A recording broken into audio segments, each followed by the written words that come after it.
Bueno, buenas noches tengan todos. Bienvenidos de nuevo a su programa Mundo Quidditch.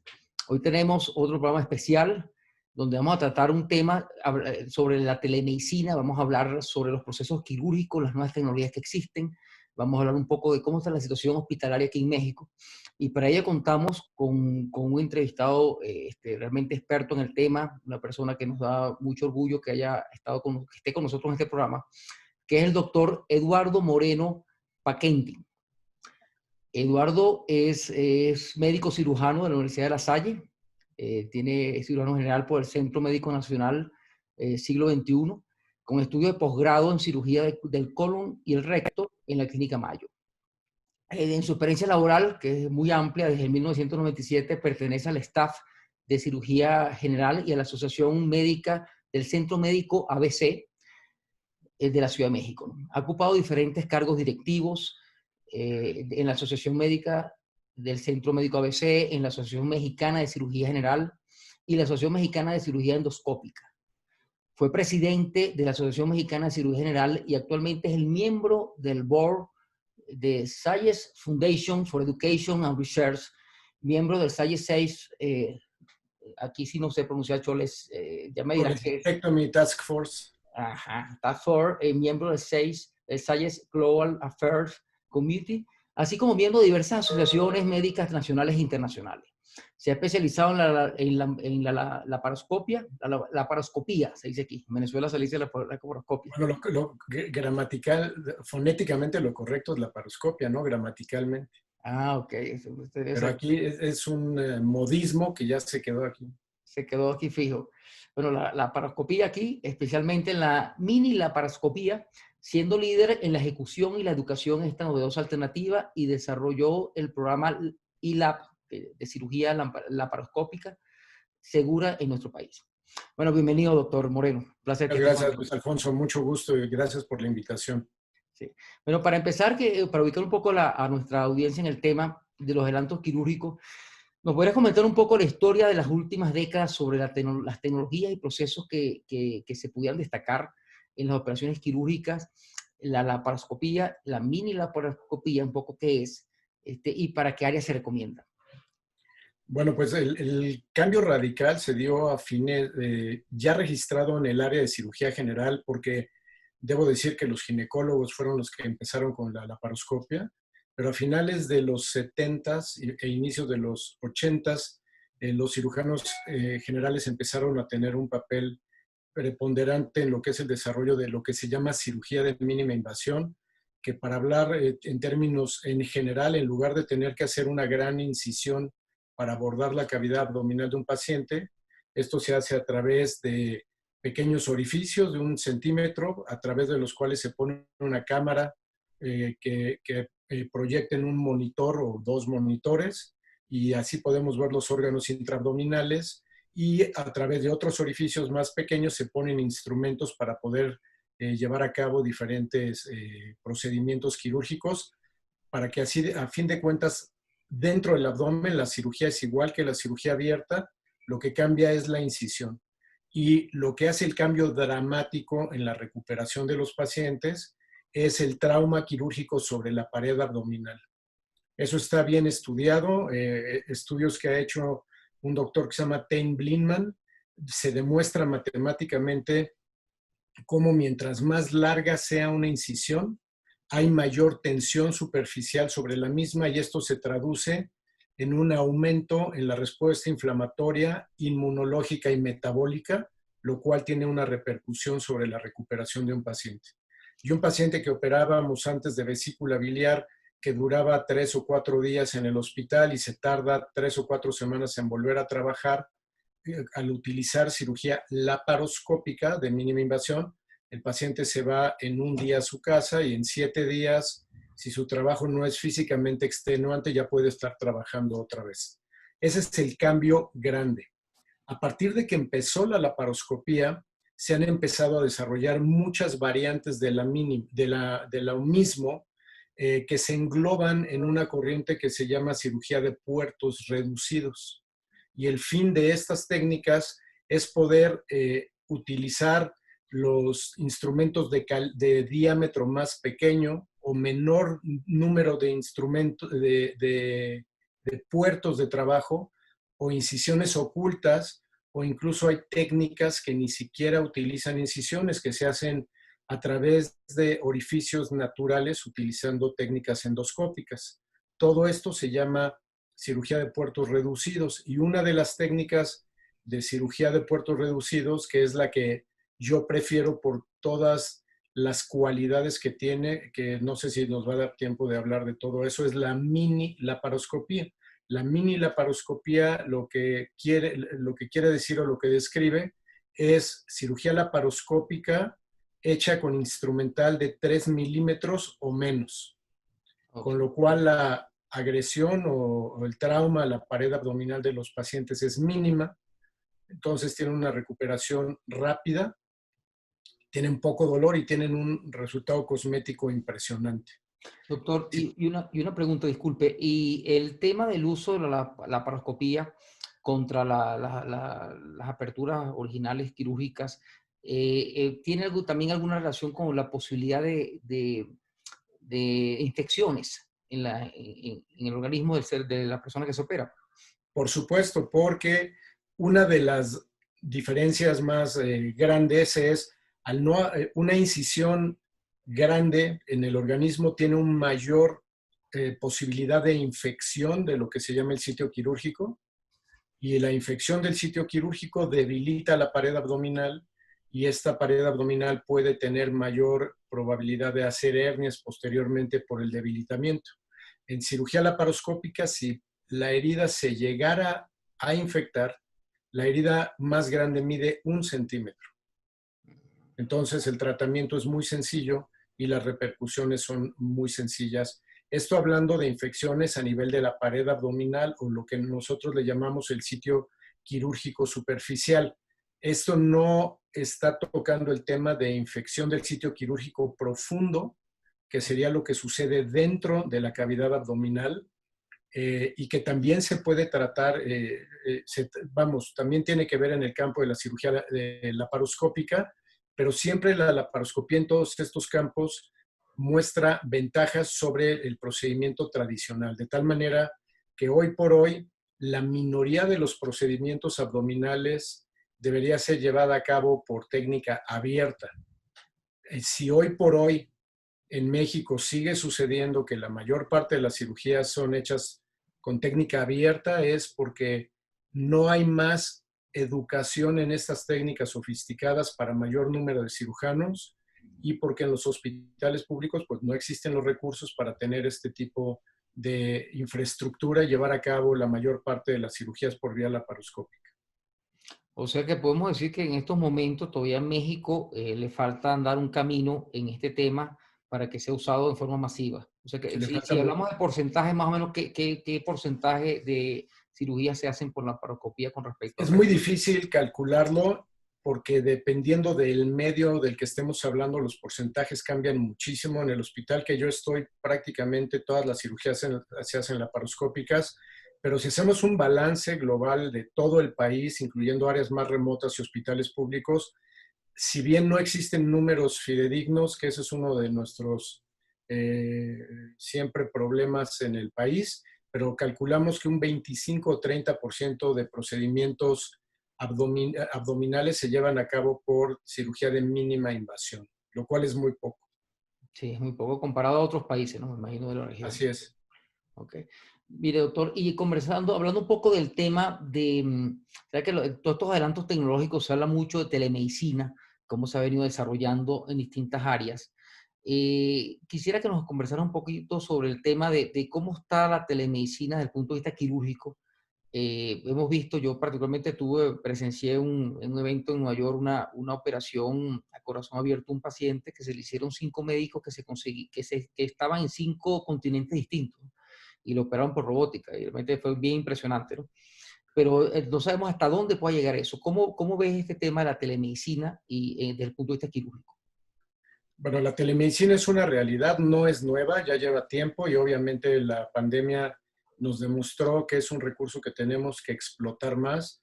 Y yo estoy seguro que la telemedicina va a cobrar, o ya está cobrando mucha importancia, llegó para quedarse, porque nos dimos cuenta que hay varias cosas de consulta médica que se pueden hacer en línea para ahorrar viajes a los pacientes, ahorrar gastos, etcétera, sin querer decir que es el estándar de práctica, porque en la parte quirúrgica, la evaluación de un abdomen de un paciente que puede tener una urgencia abdominal o una hernia, etcétera, pues solo se hace con exploración, no se puede hacer a distancia. Pero hay un gran porcentaje de problemas, por lo menos uno puede saber si se trata de una patología que va a requerir que el paciente acuda al hospital definitivamente, o es algo que se puede empezar a manejar en el domicilio del paciente. En la parte quirúrgica ya de lo que es telecirugía, si bien es una realidad, no es algo que esté aplicable al corto plazo y yo no lo veo aterrizando pronto porque no solo interviene que existan los cirujanos entrenados en cirugía robótica y los robots disponibles. Una parte muy importante de la telecirugía son las redes para compartir datos. Porque, Luis Alfonso, imagínense, y amigos del auditorio, que hubiera una pérdida de señal a medio procedimiento. El tipo de accidentes que puede haber. Se ha hecho una cirugía transcontinental, me parece que de Nueva York a Estrasburgo, un problema abdominal, pero existe un retraso en la señal. Y esto, un retraso de un segundo, puede ser catastrófico cuando estamos hablando de estructuras vitales del cuerpo, como estructuras vasculares, que si nosotros nos tardamos un segundo en poder medir la profundidad a la cual estamos trabajando, profundidad de campo quirúrgico, podemos crear un accidente mortal. Entonces, eso es algo que todavía no está aterrizado. Esto se desarrolló hace mucho tiempo con la idea de que cirujanos bien entrenados pudieran operar a soldados heridos en el campo de combate sin necesariamente estar ahí presentes. Pero de eso ya aterrizado a la realidad, yo creo que dista mucho de que podamos tener eso. Yo creo que antes vamos a empezar a tener procedimientos nanorobóticos con nanorobots que se meten en el cuerpo a estar operando gente a distancia. Porque de todas maneras se requiere 2 equipos quirúrgicos y logísticamente eso no es tan sencillo. Sí, un poco complicado. Ahora, en el caso de su especialidad, la laparoscopía, si es posible, pregunto yo, ya hay robots que hacen ese tipo de cosas y lo dirigen, estando usted al lado, pero usted lo dirige desde el robot, ¿eso es así? Sí, hoy por hoy se hacen procedimientos robóticos, pero el cirujano está sentado de un lado y el robot está enfrente en la mesa de operaciones y se hacen cirugías, se llaman con asistencia de robot. Con asistencia robot. Porque el que opera es el cirujano. A veces la gente cree que el que está haciendo la operación es un robot y no es así. El robot está dirigido por el cirujano. Ok. Eso Eso es bueno aclararlo. Eso lo ve uno en ciencia ficción, que es el robot que hace toda la operación, pero la realidad es que se mueven las cosas, pero la está moviendo el cirujano desde al lado o desde otra distancia, moviendo todo lo que es el material quirúrgico que utilizan en la operación. es correcto. Ok. Y doctor, y hablando un poco por su experiencia que tiene en el sector privado con todo lo que ha tenido en la cadena de ABC, ¿cómo ve el tema del equipamiento de los hospitales en México desde el punto de vista comparativo con otros países? En México estamos bien equipados. ¿Cómo es la infraestructura? Háblenos un poquito de esto en base a su experiencia. Yo creo que México, como en muchas otras situaciones, es una cuestión aparte y distinta de muchísimos países porque el sistema de salud es muy curioso. Tenemos hospitales como el ABC y hay varios en esta ciudad donde hay toda la infraestructura y hay incluso adelantos tipo el robot y hay trasplantes de médula ósea y cosas de estas. Y después tenemos un área en cuanto a medicina privada, cambios muy grandes en tecnología y equipamiento.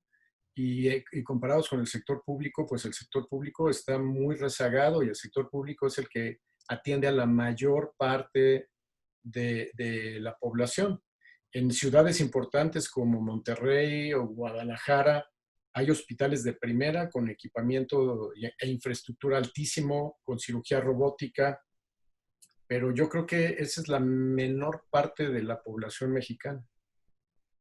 Entonces, si lo vemos como atención global a la población mexicana que no tiene acceso a hospitales privados, pues sí existe un retraso muy importante y yo estoy preocupado porque se ha recortado cada vez más el presupuesto en el sector público y ya no solo no vamos a ver adelantos tecnológicos, ya estamos de hecho y lo estamos viviendo que hay recortes en atención en áreas básicas. Entonces, yo no veo un adelanto tecnológico en cirugía pronto en el sector público en este país. O sea que, en otras palabras, se está creando un gap muy grande entre el sector privado y los que tienen acceso a la medicina privada y la mayor parte de la población que lamentablemente no tiene acceso a eso, sino el sector público. Pues la verdad es que no se ha creado, esto lleva mucho tiempo y no se ha solucionado, no se le ha puesto atención.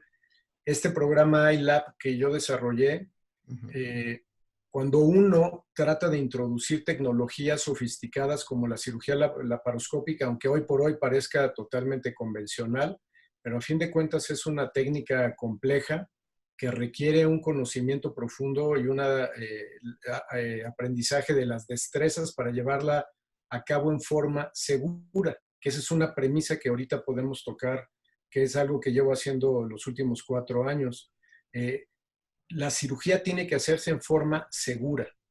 Esa es la principal característica de un procedimiento que un cirujano le va a ofrecer a un paciente. De todas las características que tenga, incluyendo mínima invasividad, efecto cosmético, precisión, etcétera, la más importante es la seguridad. No podemos poner características de un procedimiento como que tenga un muy buen efecto cosmético arriba de la seguridad. Eso no es lógico. Y hoy por hoy, con todos estos procedimientos de puertos reducidos, pasa un poco eso. Muchos cirujanos ofrecen cirugías que tienen un resultado cosmético excelente, pero que a lo mejor no son ni tan reproducibles ni tan seguras. Y nosotros como médicos tenemos que dedicarnos a escoger lo más seguro. Ahora, todas las técnicas de puertos reducidos son ya sofisticaciones.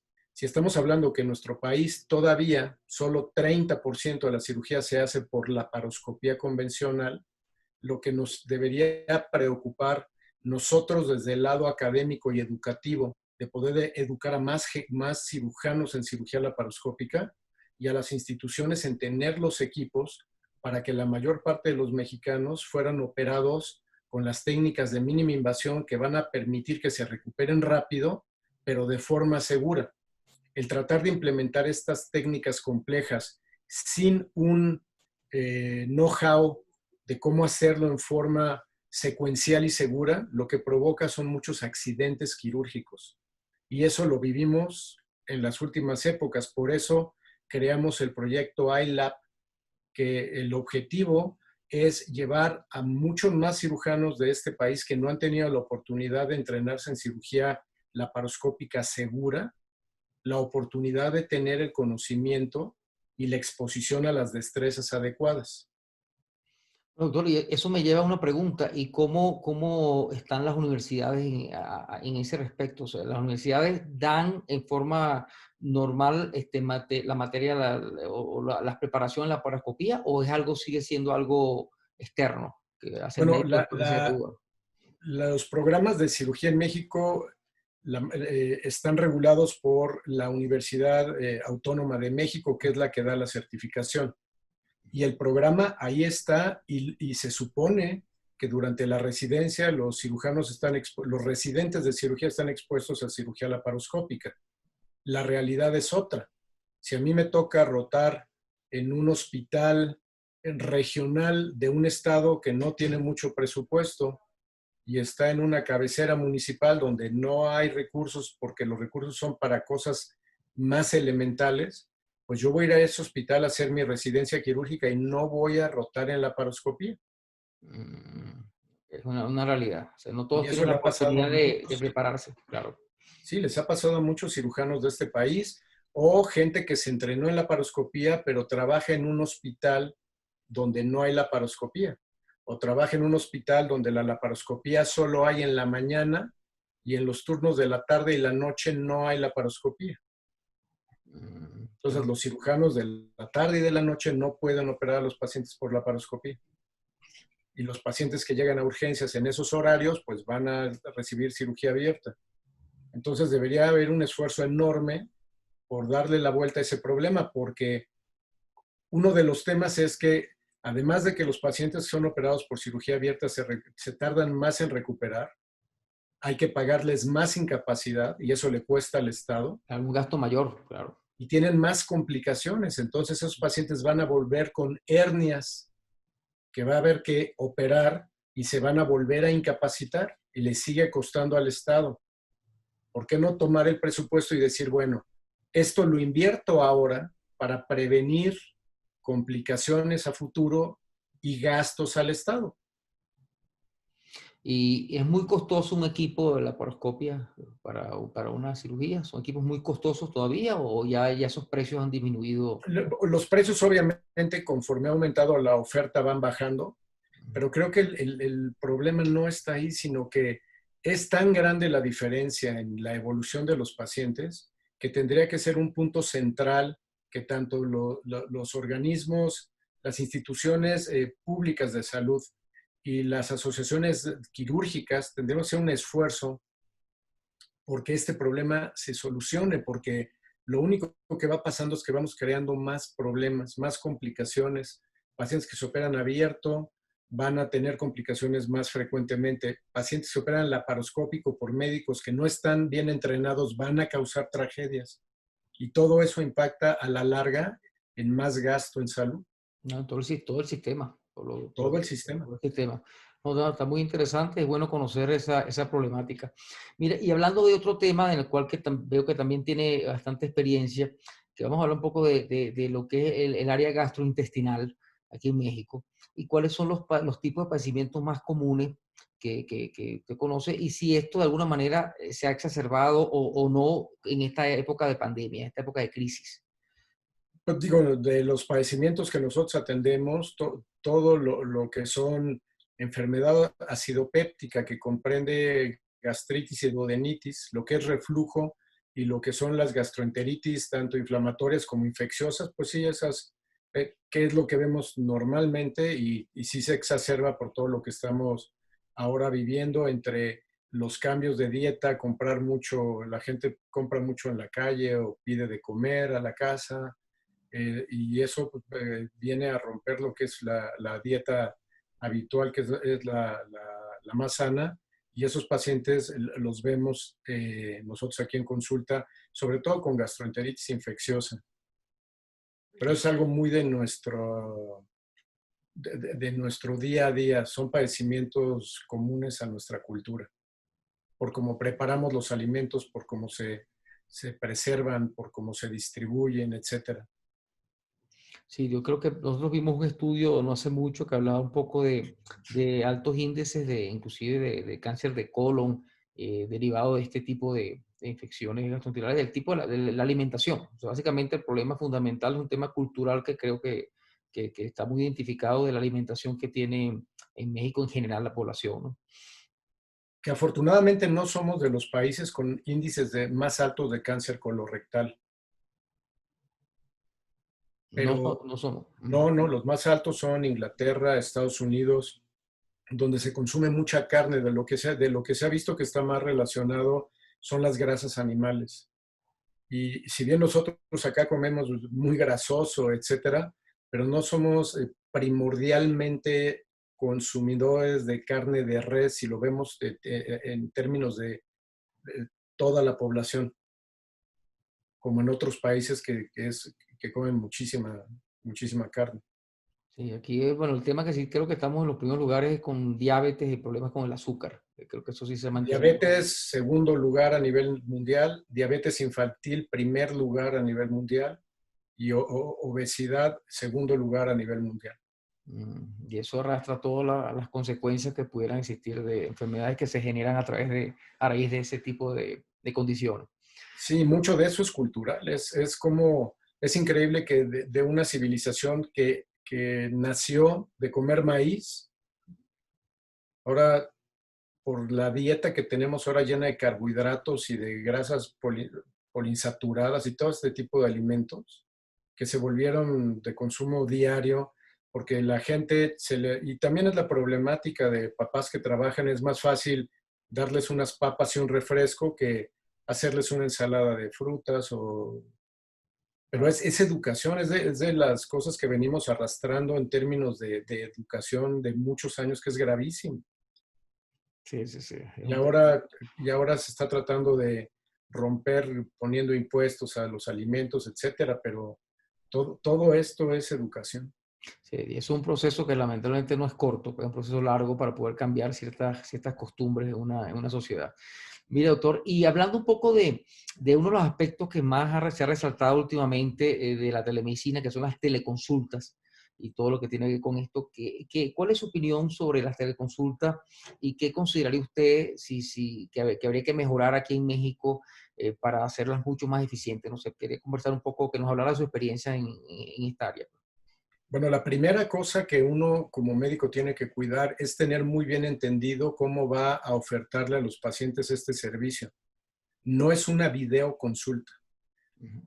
Para que haya una consulta, tiene que existir sine qua non una exploración física, además del interrogatorio. Cuando uno dice que está haciendo una videoconsulta, jurídicamente ya está en un problema y no la debe denominar videoconsulta. Son video asesorías no vinculantes. Y en el consentimiento informado que uno le manda al paciente que le va a dar la asesoría en video, así es como se tiene que firmar, por lo que platicábamos hace un momento. Para mí es muy difícil tomar una decisión adecuada en un paciente que puede tener un problema quirúrgico si no lo puedo explorar. Entonces, lo que uno le dice a los pacientes es una asesoría en video a distancia, que muchas veces por el tipo de problema tal vez podemos dar tratamiento y monitorear al paciente y ver qué sucede. Pero una consulta está muy bien definido en qué consiste ese acto y si no hay una exploración, no hay una consulta. Entonces, es como si alguien viniera a mi consultorio y yo lo interrogara y le diera tratamiento sin explorarlo.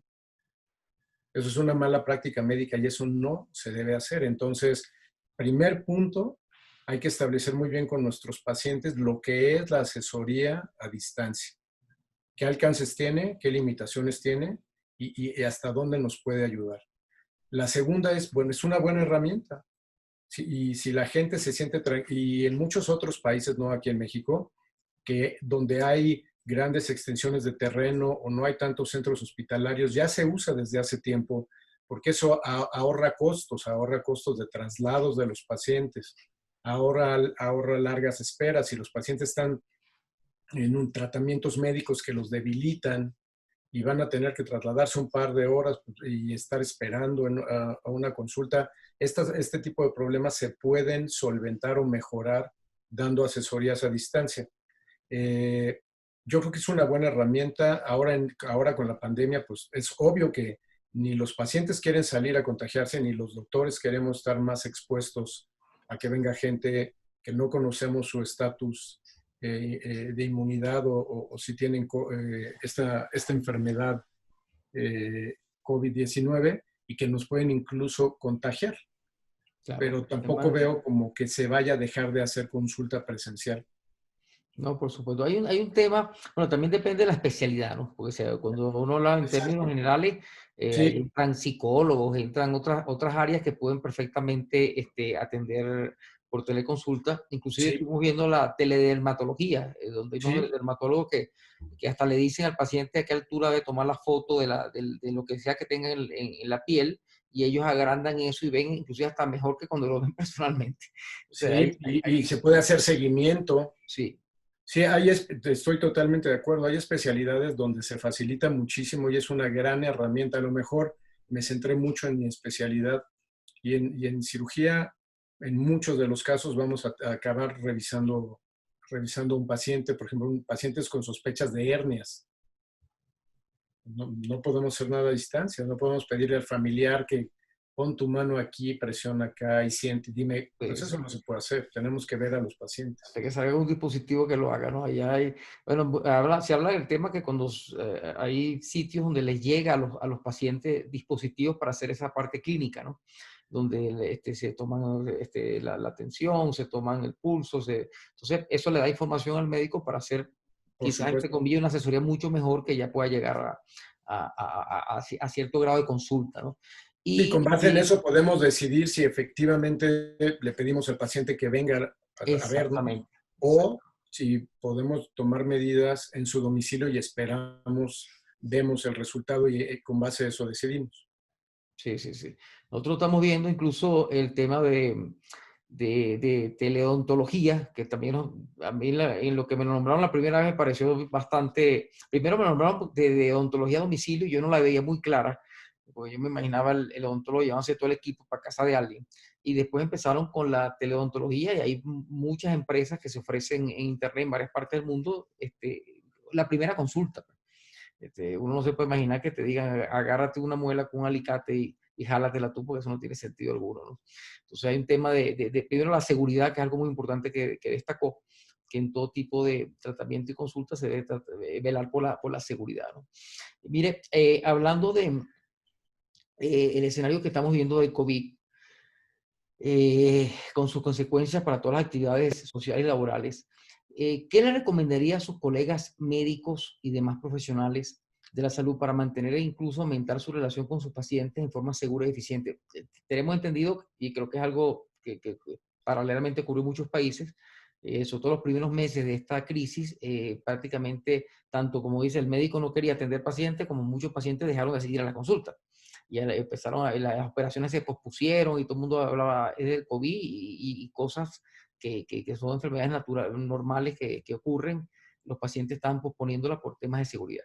Pero en estos momentos, con que todavía sí, que vemos que es una crisis que se mantiene y quizás se mantenga un buen tiempo más hasta que tengamos una vacuna, ¿qué le recomendaría a usted o qué recomendaría a sus colegas para poder atender a sus pacientes en forma lo más seguro posible?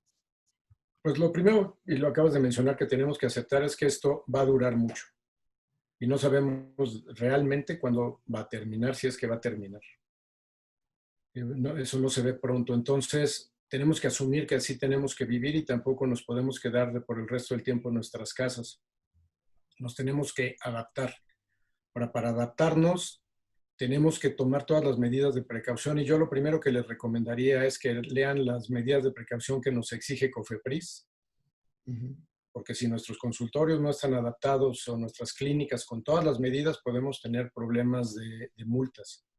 Entonces, hay que estar bien con COFEPRIS, hay que aprender y adaptar todo lo que nos exige que tengamos en los consultorios, como los paneles en la recepción, los paneles de acrílico, la solución de cloro en el pie para entrar, que limpien los zapatos, en fin, es un tema que se puede consultar en COFEPRIS, pero que no se escatime en medidas, porque una de las maneras de tratar de terminar con esto, evitar con los contagios, y si ya nos dimos cuenta que el mundo se está abriendo, porque si no vamos a morirnos todos, porque vamos a quebrar económicamente, Ujú. vamos a tener que salir y atender enfermos y nos tenemos que proteger, tenemos que usar nuestros cubrebocas, tenemos que usar protección para los ojos, tenemos que tener en muchos lugares en nuestros consultorios jabones para estarnos lavando las manos continuamente, tanto nosotros como los pacientes. Eh, Tenemos que actuar con toda seguridad. Hay que tener los protocolos para cuando vamos a operar pacientes, tratar de minimizar las posibilidades de que operemos a alguien con enfermedad y que admitamos al hospital que supuestamente está libre de COVID a un paciente enfermo. Además, evitar que haya las complicaciones de anestesiar a un paciente con COVID y operarlo porque las complicaciones son graves. Y ahí es donde exponemos a nuestro personal médico y paramédico, sobre todo a los anestesiólogos, a que puedan adquirir la enfermedad. Nuestro personal paramédico también tiene que estar muy consciente de esto y siempre estar con toda la protección. En los casos de urgencia, manejarlos como si el paciente tuviera la enfermedad hasta que no demostremos, hasta que no salga su prueba de PCR negativa tenemos que atenderlos en un área aparte del hospital, que no se admitan a hospitalización, y manejarlos aislados, operarlos en quirófanos aparte, con todas las medidas de presión negativa en el quirófano, doble guante, protección para la cara, todo el equipo de protección personal para el cirujano. En fin, ser muy conscientes de esto, no podemos escatimar en esto por nuestra propia seguridad y la de nuestros pacientes. Y en este sentido, con la experiencia que han tenido, porque me imagino que todo lo que nos está diciendo es algo que ustedes aplican en el ABC, de tener ciertos estándares rigurosos sobre ese tema. ¿Nos pudiera compartir algo de información alrededor de, actualmente, si le preguntan qué porcentaje del personal de salud ha salido positivo de COVID? ¿Ustedes llevan esas estadísticas ahorita en el ABC? Yo creo que sí se llevan, yo no las conozco sinceramente. Okay. Perfecto. Entonces, pero sí se lleva, porque eso es bueno recalcar que utilizando esas medidas se minimiza esas posibilidades de contagio del personal, todos sabemos que a nivel mundial, en muchos países, bueno, me menciono el caso de Venezuela, donde el índice es altísimo. Entre el número de contagiados y el número de contagiados que son del sector de salud, es muy, muy alto. Y así otros países que también tienen índices parecidos, porque obviamente esa es la población de mayor posibilidad de riesgo, ¿no? Aquí sabemos que el sector público es muy alto. Ha habido hospitales donde todo el personal de un piso de medicina interna ha estado contagiado. Los residentes, muchísimos han estado contagiados. Bueno, amigos, ya saben que la recomendación en general es que vivamos nuestra vida tomando en cuenta que hay que hacer actividades económicas, pero pensando siempre que quien nos rodea está contagiado. Es mejor pensar que el que nos rodea está contagiado para estar permanentemente en un cuidado y no descuidarnos, que ahí es donde realmente ocurren los contagios, que es una situación que agrava todas las demás existentes, porque es un tema. Ahora se habla de la influenza que va a llegar, que está llegando ahorita la época de influenza, y ya la complicación entre influenza y COVID pareciera que es un escenario bastante lúgubre, bastante peligroso. La otra cosa que no mencioné y es muy importante como médicos es mantenernos en buen estado de salud.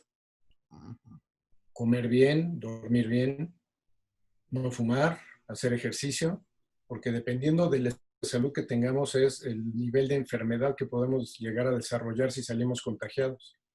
Y eso lo hemos visto mucho de los médicos que han salido infectados. Los que se han puesto más graves o han muerto son muchos de los que tienen sobrepeso. Sí, sobrepeso, tiene alguna condición previa que también es consecuencia muchas veces de eso, del sobrepeso y la mala alimentación. Bueno, doctor, realmente muchísimas gracias, doctor Eduardo. Ha sido muy interesante todo lo que nos ha compartido. Pues muy probablemente tengamos otra reunión más adelante porque hay varios temas específicos sobre todo esa experiencia que tiene en el tema de la laparoscopía que queremos resaltar y destacar, porque parte de lo que nosotros hacemos va orientado hacia las universidades, hacia los estudiantes de salud, hacia un grupo de personas que les puede interesar mucho estos temas y puede, como dice, motivarlos realmente a que se preparen adecuadamente, que el futuro está en la preparación. En estos días un médico nos decía que él consideraba que el futuro próximo va a estar entre, no que la inteligencia artificial va a sustituir nunca al hombre y menos en el tema salud, sino la diferencia va a estar entre los doctores que utilicen las tecnologías y la inteligencia artificial contra los doctores que no lo utilizan. Y va a ser un poco Correcto. ese el tema, ¿no? Entonces, bueno, Pero sí es muy importante entrenar bien médicos, porque si lo vemos desde el punto de vista muy egoísta, yo quiero que haya muchos cirujanos bien entrenados, porque cuando yo me haga mucho más viejito de lo que soy yo ya, ¿quién me va a operar? Sí, bueno, ese punto. Eso Quiero es que haya verdad. muchos jóvenes cirujanos bien entrenados para que yo me sienta muy tranquilo de que me van a operar bien. Bueno, nosotros mantenemos una premisa que decimos que cuando pasan los años lo que tenemos es juventud acumulada, cuando nos cuidamos. Y, o Ya sea, tenemos mucha acumulada. si a mí me dicen, mira, aquí, yo soy más joven que tú, no, yo soy más joven, porque tengo más juventud acumulada que tú. Esa es una premisa. Hay que cuidarse mucho. Bueno, señores, muchas gracias por escuchar nuestro programa. Los invitamos al próximo programa de Mundo Quidditch. Y nuevamente, gracias, doctor Moreno, por compartir con nosotros toda su experiencia. Al contrario, Luis Alfonso, muchas gracias a ti. Un gusto estar contigo y esperamos vernos por aquí pronto otra vez. Perfecto, gracias.